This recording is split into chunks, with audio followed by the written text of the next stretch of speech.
The strange thing about lonely people is that you can spot them instantly, even in a room full of 1,000 voices. Snow drifted past the floor-to-ceiling windows of Bellarosa Steakhouse while Manhattan counted down the final hours of the year. Outside, Fifth Avenue glittered beneath gold lights, and black SUVs crawled through traffic like expensive shadows. Inside, every table was full. Champagne glasses clinked beneath crystal chandeliers. Women in velvet dresses laughed too loudly. Men with silver watches checked stock prices between conversations. And somewhere above all of it, Frank Sinatra crooned softly through hidden speakers about old New York. I balanced a tray of dirty martini glasses against my hip and tried not to think about the fact that my bank account had exactly $43 left in it. New Year's Eve tips were supposed to save me. That was the plan anyway. Smile. Survive the shift. Catch the downtown train before midnight. Repeat next year. Claire, table 14, needs another bottle. My manager snapped as he rushed past me.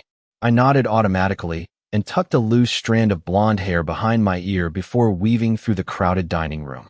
My feet ached from 10 straight hours in heels that weren't technically part of the uniform, but made customers tip better. The restaurant smelled like truffle butter, expensive cologne, and winter coats damp from snow. Everyone looked happy, or at least rich enough to pretend. Then the front doors opened. The temperature in the room changed first. Not physically, emotionally. Conversations softened. Forks paused halfway to mouths. Even the bartender glanced up from polishing crystal.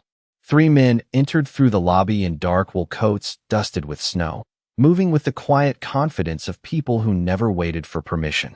But the man walking between them was different. Taller, broader shoulders, black cashmere gloves, dark charcoal overcoat tailored so perfectly it probably cost more than my rent for a year. His black hair was brushed back neatly, revealing sharp cheekbones and eyes so cold they almost looked silver beneath the lights. He wasn't old. Maybe 34. Maybe younger. But there was something ancient in the way he carried himself. Controlled. Untouchable. Dangerous in the quietest way possible. My manager practically sprinted toward him. "Mr. Moretti," he said nervously, forcing a smile. "We weren't expecting." "Clearly," the man replied calmly. His voice was low, smooth, the kind of voice that made people stop talking without realizing why. I watched from beside the wine station as my manager glanced around the packed restaurant with visible panic. Every table was occupied. Couples, families, Wall Street groups already drunk on champagne and ego. Nobody moved. Nobody offered space. In fact, several people deliberately looked away from the entrance entirely. Like if they avoided eye contact long enough, the man might disappear. But he didn't. He simply stood there in the middle of the glowing restaurant while snow melted slowly on the shoulders of his coat, completely alone despite arriving with 2 bodyguards. And for some reason, that hit me harder than it should have. Because loneliness recognizes loneliness. Before I could stop myself, I lifted my hand slightly from across the room. "You can sit here," I called out. My own voice surprised me. So did the silence that followed it. Every head in the restaurant turned toward me. My manager looked horrified. One of the men near the entrance narrowed his eyes immediately like I'd just done something incredibly stupid. But the man in the charcoal coat only looked at me. Really looked at me. His expression didn't change. Not exactly. But something flickered behind those pale eyes. Something almost human. I swallowed hard and gestured awkwardly toward the empty chair at the tiny 2-person table beside the service station where I usually ate fries during my break. "If you want," I added quietly. For 3 long seconds, nobody moved. Then Damian Moretti took off his gloves slowly, handed them to one of his men, and walked directly toward me. And somehow, with every step he took across that marble floor, it felt less like a man approaching a table and more like my entire life walking toward me instead. The strangest part was not that Damian Moretti sat down at my tiny table beside the service station. It was that the entire restaurant suddenly acted like they could not breathe too loudly around him. He removed his coat with calm, deliberate movements and draped it across the back of the chair like he owned the building, the city, maybe even the night itself. Up close, he looked even more unreal. Expensive watch beneath the cuff of his black shirt. Clean hands. Sharp jawline shadowed slightly beneath the warm restaurant lighting. But it was his eyes that unsettled me most. Pale gray. Cold at first glance. Exhausted at second glance. the kind of tiredness sleep could not fix. One of his men stepped forward immediately. "Sir, perhaps somewhere more private," he said quietly. Damien did not even look at him. "I am sitting here." The man nodded once and disappeared without another word. Just like that. No argument. No hesitation. I suddenly became very aware that normal people did not speak to each other that way. I swallowed hard and reached for the extra menu sitting beside the ketchup bottle. "Sorry, it is not exactly luxury seating," I joked nervously. "The view is mostly waiters having panic attacks." For the first time, the corner of his mouth moved slightly. Not a full smile. More like he remembered what smiling used to feel like. "I have had worse tables." His voice was smoother up close. Calm enough to make me more nervous somehow. Around us, the restaurant slowly returned to life, although quieter now. People kept glancing toward our table before pretending not to. My manager nearly tripped over himself rushing toward us with a wine list that probably cost more than my electric bill. "Compliments of the house, Mr. Moretti," he said quickly. Damien barely looked at it. "Bring whatever your waitress recommends." My waitress. The words should not have affected me, but they did. I cleared my throat awkwardly. The Cabernet is actually really good." "Then bring the Cabernet," Damien replied without taking his eyes off me. My manager nodded so aggressively I thought he might injure himself. The second he left, silence settled between us. Not uncomfortable exactly, just strange. Outside the windows, snow drifted softly through the city lights while couples laughed over champagne and midnight kisses waiting to happen. Meanwhile, I sat across from the most intimidating man I had ever met while holding a tray stain on the front of my black uniform apron. "You work every holiday?" he asked suddenly. I blinked. "Pretty much. Holidays pay better." His gaze flicked briefly toward my worn shoes beneath the table before returning to my face. Somehow that felt more intimate than staring. "And tonight," he asked quietly, "who are you celebrating with after your shift?" I laughed softly before I could stop myself. "The downtown 6 train and leftover cheesecake, if I am lucky." Something shifted in his expression again. Smaller this time. Sadder. He glanced toward the giant gold clock hanging above the bar. 11:23. Less than 40 minutes until midnight. "You should not be alone tonight," he said. The sentence caught me off guard because he did not sound flirtatious. He sounded sincere. Like loneliness was something he recognized on sight. I folded my arms against the cold draft near the service station and shrugged lightly. "I could say the same thing about you." That finally made him look directly at me. Fully. The noise of the restaurant faded strangely around us. "You could," he admitted after a long pause. Then the waiter returned with the wine bottle, and suddenly everyone nearby relaxed again, like the city itself had been holding its breath, while Damien Moretti looked at me like I was the first honest thing he had seen all night. Midnight crept closer in soft golden numbers above the bar, while the city outside disappeared beneath heavier snow. Bellarosa Steakhouse glowed warm against the storm like the inside of a jewelry box. All candlelight and polished marble, and people pretending their lives were perfect for one final night before the year ended. I should have been working. Instead, I found myself sitting across from Damien Moretti while untouched wine breathed between us, and my pulse refused to settle down. "So," I said carefully, trying to sound normal, "are you always this terrifying, or is tonight special?" One of his eyebrows lifted slightly. "Terrifying? Half. The restaurant looks like they are waiting for you to either buy the building or shut it down." A quiet sound escaped him then. Not quite laughter, but close enough to make something tighten unexpectedly in my chest. "People fear what they do not understand," he said. "And what exactly are people misunderstanding about you?" For a second, his gaze drifted past me toward the snowfall beyond the windows. Manhattan lights blurred softly against the glass like distant stars. That depends who you ask. It should have sounded threatening. Instead, it sounded lonely. The waiter appeared again carrying plates neither of us had ordered personally. Steak, roasted potatoes, warm bread brushed with garlic butter. The best food in the restaurant probably. Damien thanked him with a nod while I stared at the table in confusion. "I cannot afford any of this," I whispered immediately. "You are not paying for it." That is exactly how people accidentally join cults. Another flicker of amusement touched his face before disappearing again. He cut into his steak with precise movements while I picked nervously at a dinner roll, hyper-aware of every glance thrown toward our table. Somewhere near the piano, a group of women whispered behind champagne glasses while openly staring at Damien. Men in expensive suits avoided eye contact completely. Nobody approached him. Nobody interrupted. It felt less like respect and more like fear wearing expensive clothing. Do you ever get used to that? I asked quietly. To what? People acting nervous around you. He leaned back slightly in his chair, studying me with those impossible gray eyes. Most people want something from me, he said after a pause. Money, influence, favors, protection. And me? The question slipped out before I could stop it. For the first time all night, Damien hesitated. Just briefly, but enough for me to notice. You offered me a chair, he said softly. That is all. The countdown clock above the bar switched to 11:52. Conversations around us grew louder. Excited. Couples moved closer together while servers hurried out trays of champagne for midnight toasts. Meanwhile, I sat there wondering why the most powerful man in the room looked like he had not enjoyed a New Year's Eve in years. Can I ask you something? I said. He nodded once. Why were you alone tonight? The question settled heavily between us. Damien looked down at his untouched wine glass for several seconds before answering. Because this night reminds people of what they lost, he said quietly.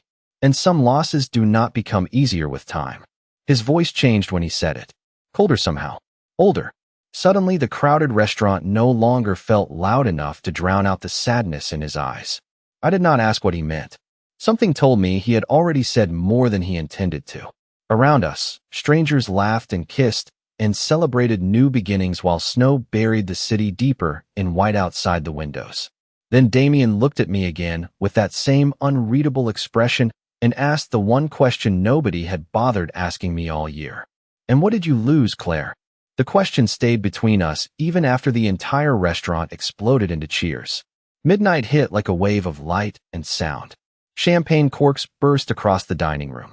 Couples kissed beneath glittering chandeliers while phones lifted to capture another year nobody fully understood yet. Somewhere near the bar, strangers hugged each other like surviving another calendar was a miracle worth celebrating. But Damien Moretti never looked away from me. What did you lose, Claire? He asked again softly. I stared down at my hands wrapped around the warm stem of my wine glass. Time, I admitted finally.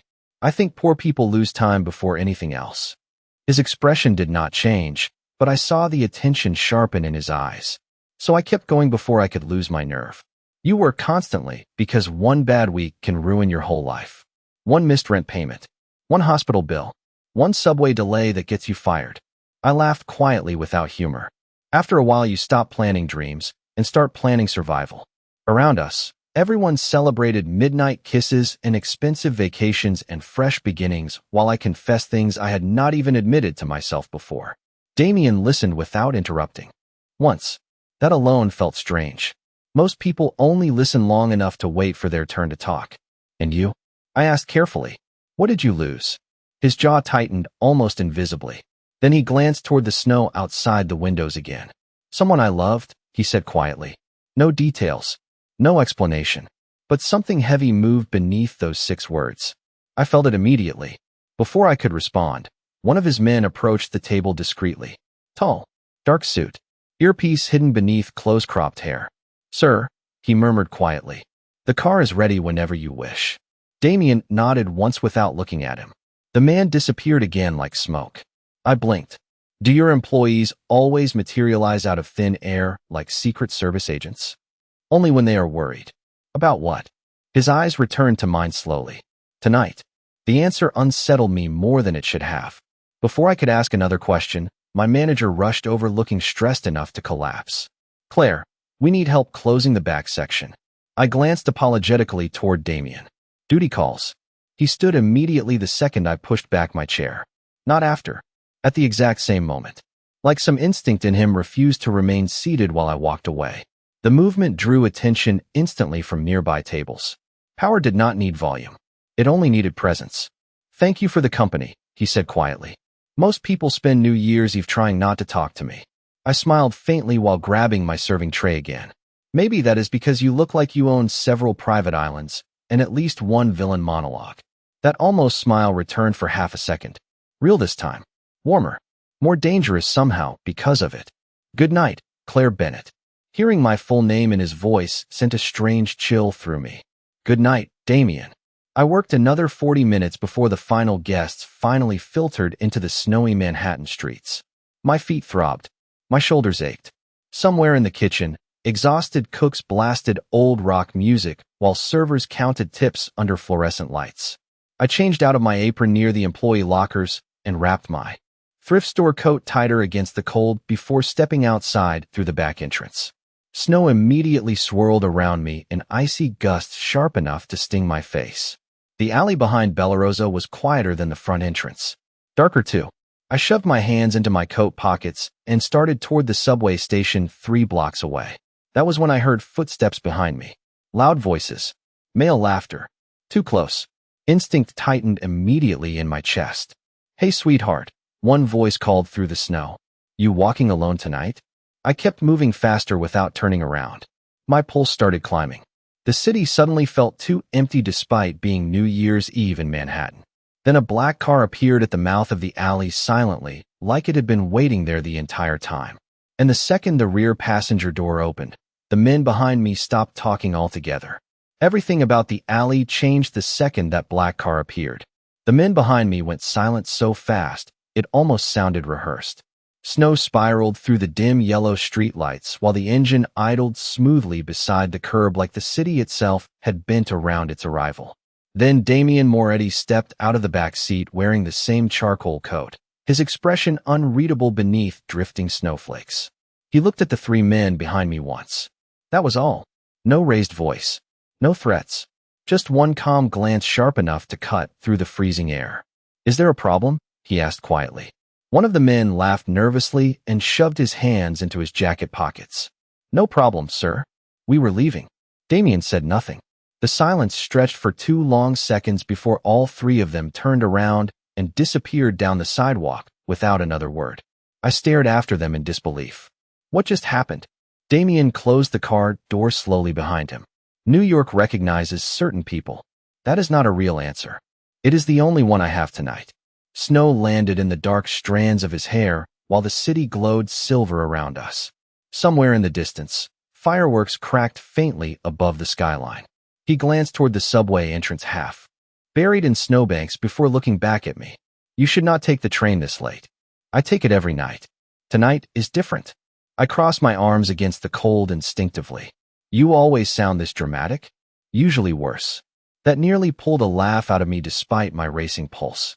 Damien opened the rear passenger door again and stepped aside slightly. "Allow me to drive you home." Every survival instinct I had should have screamed no. Rich, mysterious man. Black luxury car. New York after midnight. But somehow Damien, standing there beneath the snow, did not feel dangerous in the way other men sometimes did. He felt controlled. Careful. Like he had already decided something important about me and was treating it seriously. "I live in Queens," I warned. "That is not a short drive." Neither was my evening. The answer caught me off guard enough that I finally slid into the car. Warm leather. Soft instrumental music. The faint scent of cedar and expensive cologne. Damien sat across from me instead of beside me, giving me space immediately without being asked. Another small thing I noticed. Another small thing that mattered. The car pulled smoothly into Manhattan traffic while snow covered the streets in glittering white. For several blocks, neither of us spoke. I watched Times Square crowds on glowing screens outside storefront windows while exhausted tourists stumbled through slush and party hats. Meanwhile, Damien sat perfectly still across from me, with one hand resting loosely against his knee, staring out the tinted window like he carried entire wars behind those gray eyes.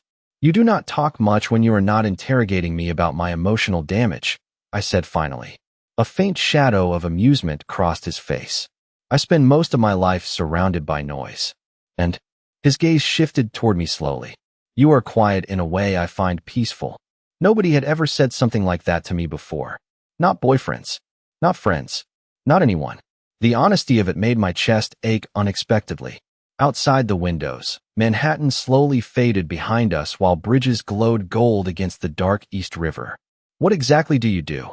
I asked carefully after. "A moment. Legally. That answer alone feels suspicious." He looked down briefly before answering. "Investments. Real estate. Security. Security," I repeated slowly.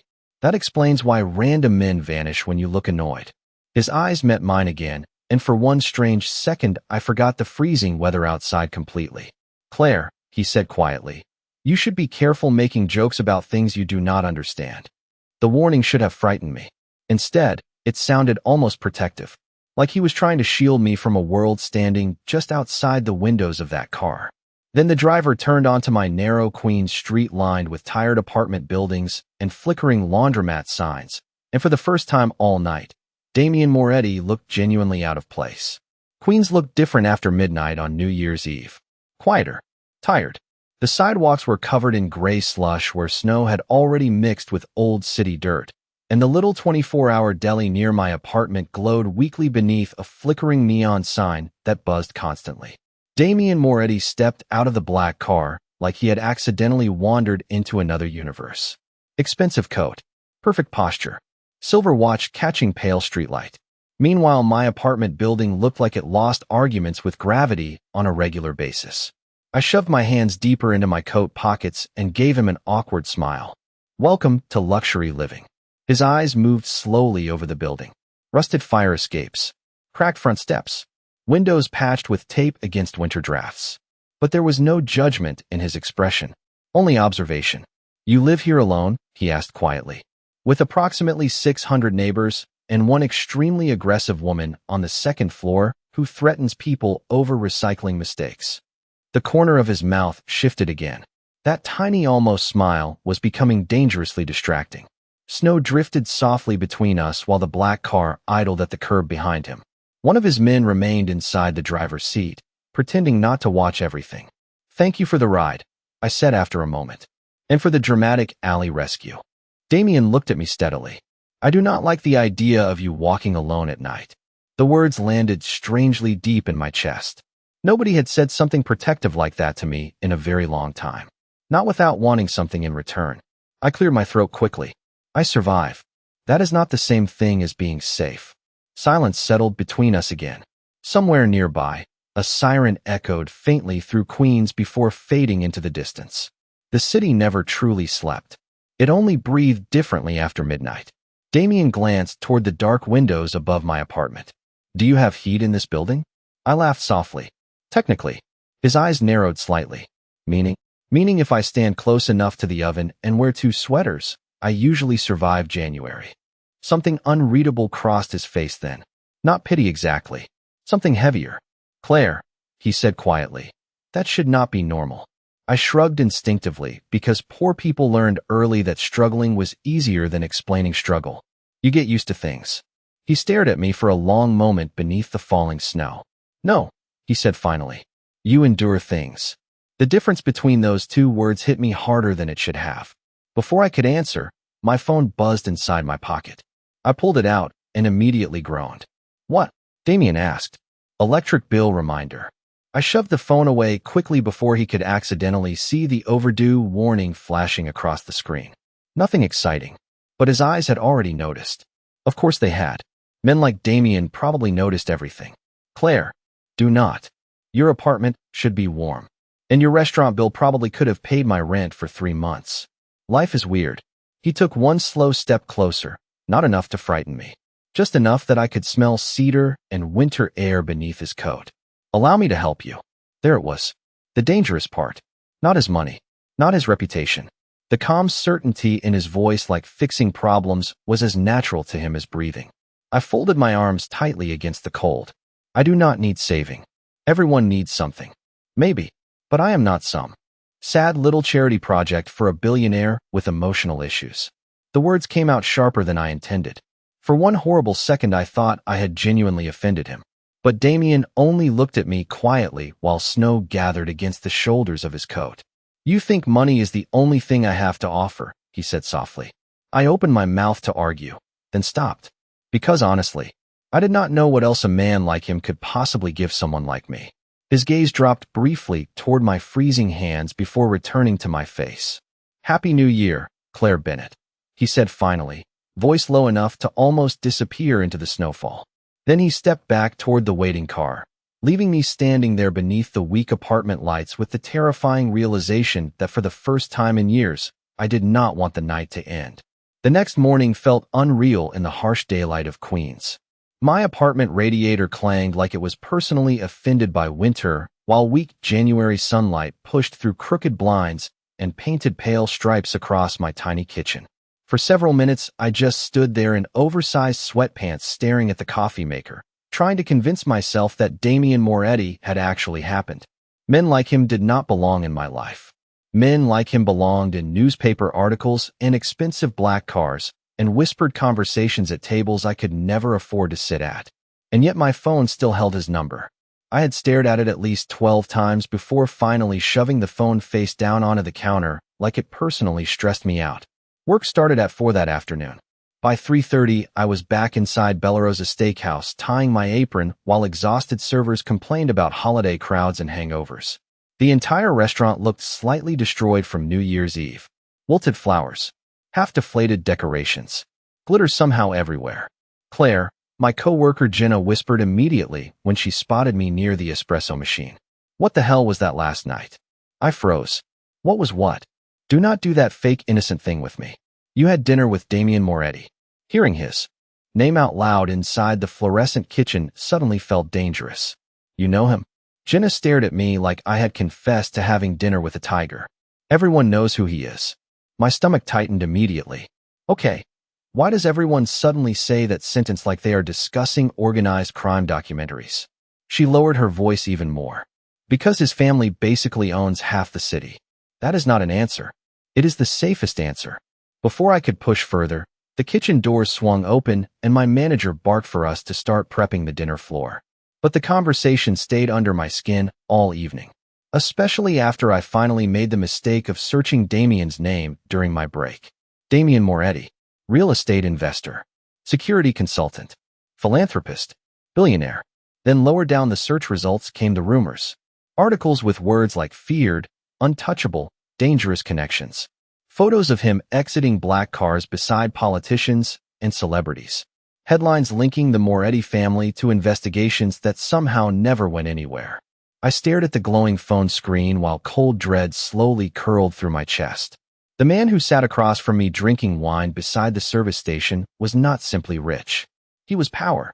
The kind people feared quietly. Claire. I jumped so hard I nearly dropped my phone. My manager frowned at me from beside the kitchen entrance.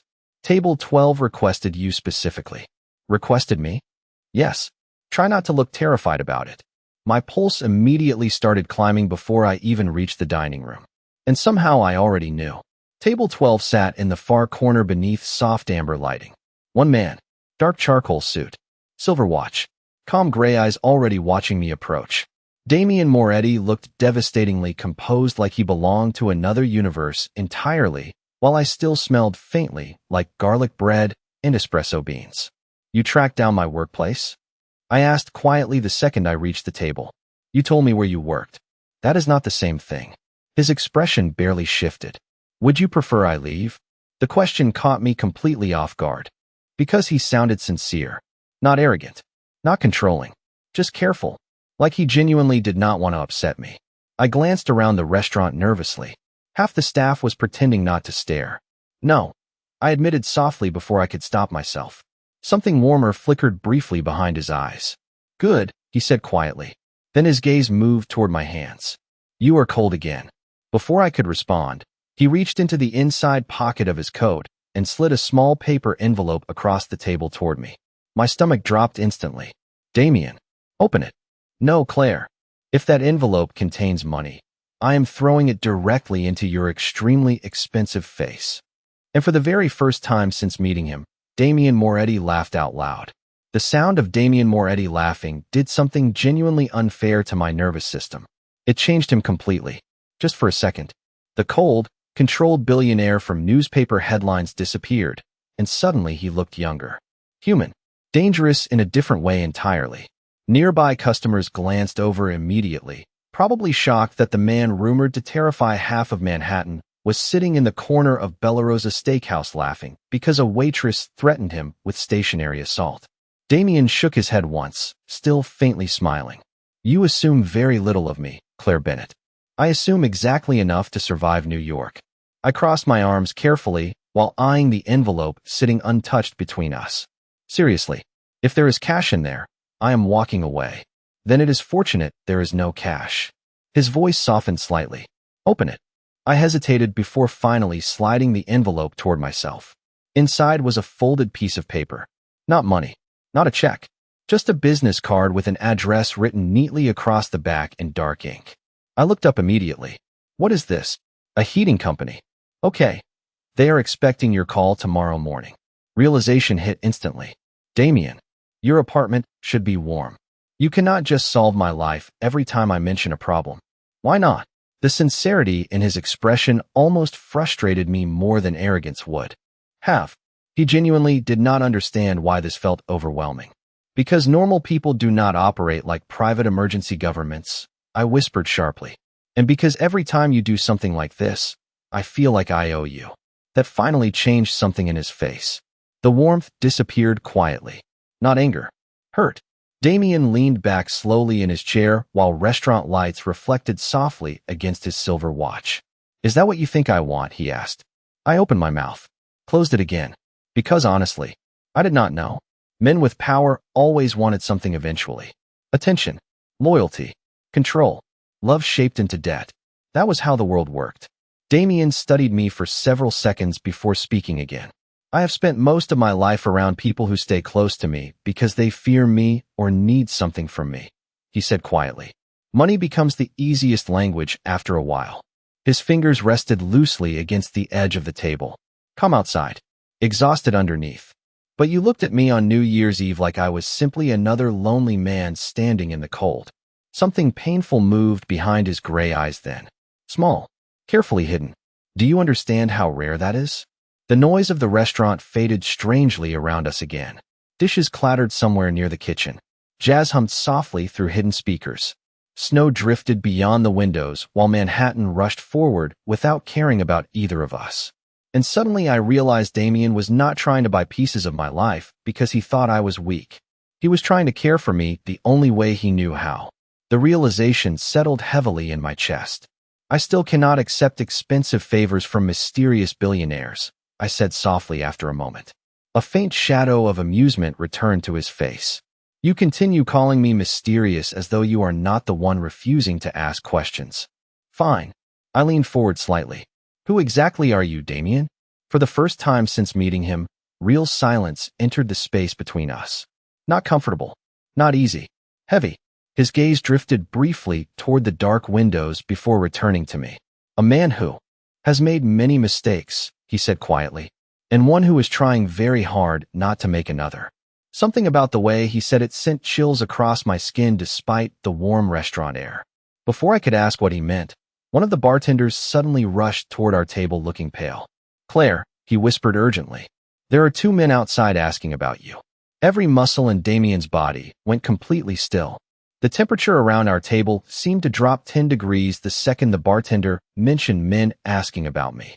Damien did not react dramatically. That was the terrifying part. No anger. No panic.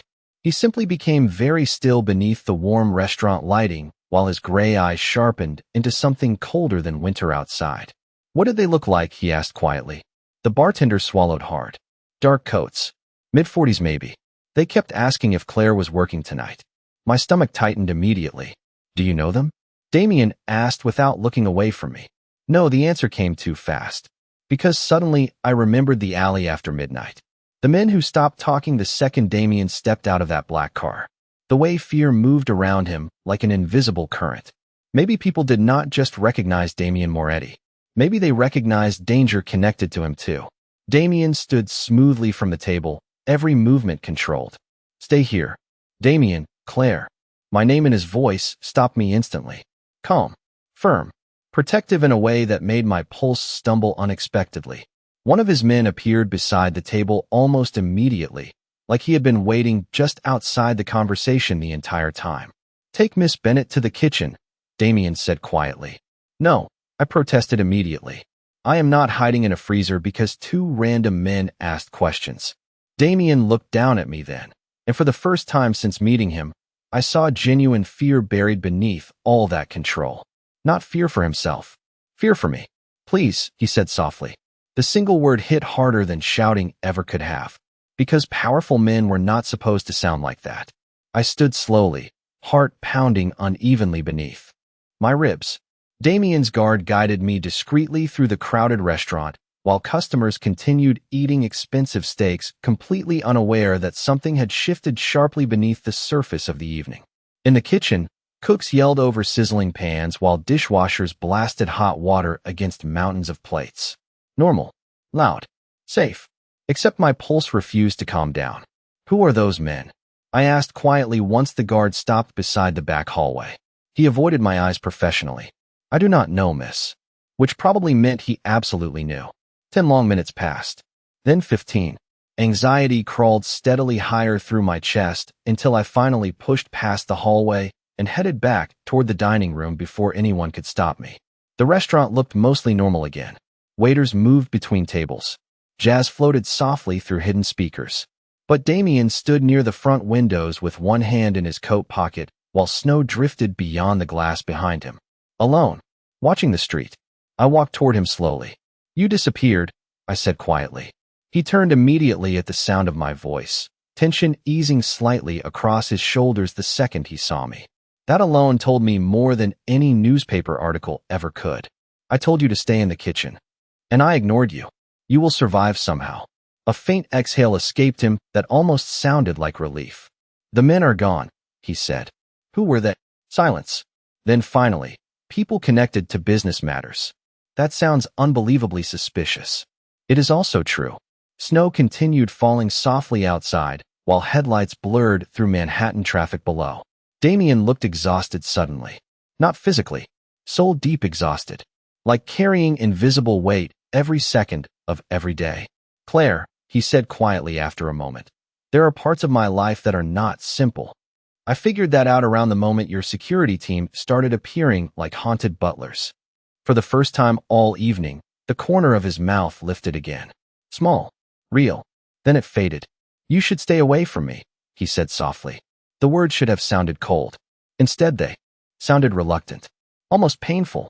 I stared at him beneath the amber restaurant lights while my heart did something completely unreasonable inside my chest.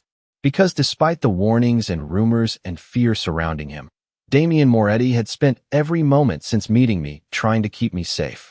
That would probably be the smart decision, I admitted quietly. "Yes. Unfortunately," I said, stepping a little closer. "I have never been especially talented at making smart decisions." Something broke gently in his expression then. Not weakness, not surrender, just loneliness finally meeting something warm enough to answer it. Outside, snow buried Manhattan in white while the city rushed blindly into another year. But inside Bellarosa Steakhouse, Damien Moretti looked at me like I had just given him something no amount of money had ever been able to buy. A reason to hope the year might end differently than the last one.